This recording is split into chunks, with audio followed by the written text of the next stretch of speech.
I just wanted to give a visual for a specific spot of this sock pattern. So we have turned the heel, obviously, but that's the last thing that was actually worked. So these stitches here were the last ones that were actually knit. And then these are the gusset stitches that I picked up along one side of the sock.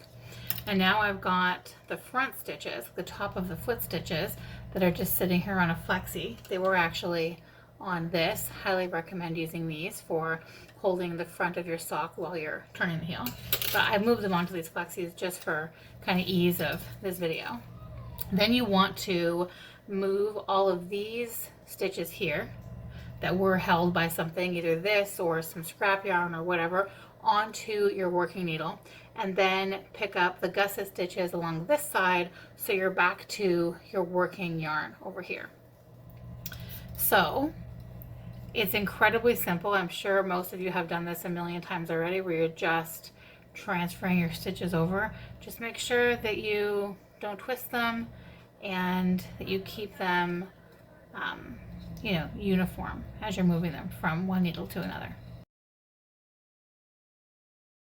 Okay, so now I picked up all those stitches in the front, and now on this circular I've got my foot stitches, like on the bottom of the foot stitches here, my turned heel stitches, one side of the gusset, the top of the foot, and I'm going to go ahead and pick up the other side of the gusset. So this row stitches, this right here, these are all of the slip stitches as you turn the heel. So every time you slipped and then knit slip all the way to the end, or you slipped and then purled, that's these stitches, and of course these ones. This is what it looks like with them picked up, and this is what it looks like before they've been picked up. So this is a medium, which means I cast on 64 stitches, so I've got 16 stitches here to pick up, but I'm actually going to pick up 17 because I pick up the extra one right there. It's not really a stitch, it's just kind of the in-betweeny, and I do that on this side too, and then I knit it together with the last one to kind of close that gap a little bit. Just helps a little. So yeah, I'm just going to pick up this sort of in-between stitch here, and then go ahead and pick up my 16 that come up the gusset here.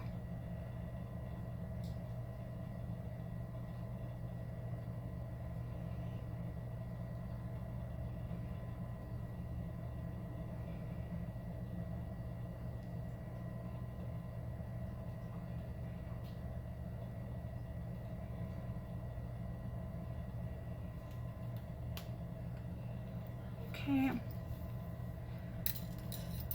And now I am back where I started from. So now all of my stitches are on this one circular needle, and I'm back where I began. Have the beginning of the row be the middle of these heel stitches.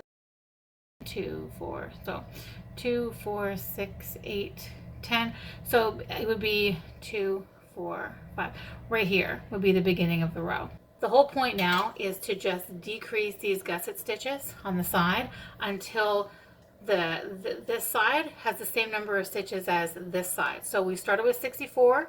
We've got 32 here. We worked the heel over 32, and then we picked up these 16 gusset stitches on each side. So what we want to do now is just decrease these. So if you're working with circulars, just be aware of where these stitches begin and end. So your decreases happen just before and just after. If you're working with DPNs, then you likely have these on one DPN and maybe these and these on another, or some people will even go ahead and do 4. It's really up to you.